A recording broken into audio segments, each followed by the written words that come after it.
আপা এটা হতে আর কতক্ষণ সময় লাগবে? আধা ঘন্টা সিদ্ধ হতে লাগবে।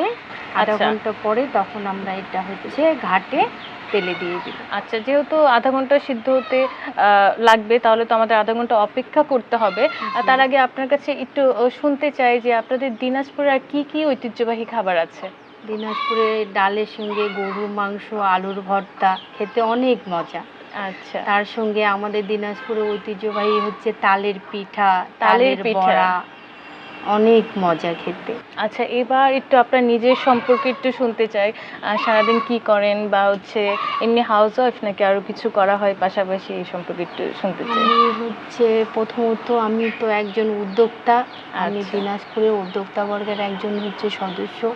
যেহেতু আপনি উদ্যোক্তা, তাহলে আপনি কি নিয়ে কাজ করছেন? আমি কাজ করি, আমার ডেইরি ফার্ম আছে।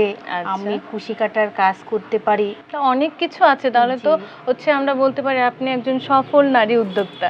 জি।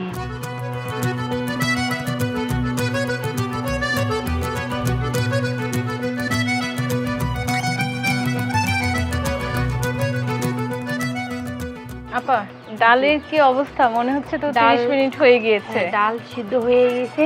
হুম, ডাল এখন ঢালে ঘাটতে হবে। আচ্ছা আপনি হচ্ছে আমাকে বাটিটা দেন, আমি হচ্ছে ডালটা আচ্ছা। ঢেলে নেই।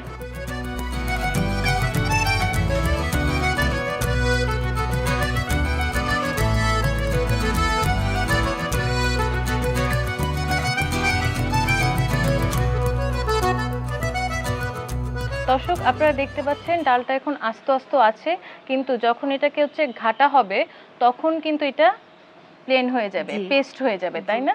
আচ্ছা, তারপরে তাহলে আপনি সেটা এখন হচ্ছে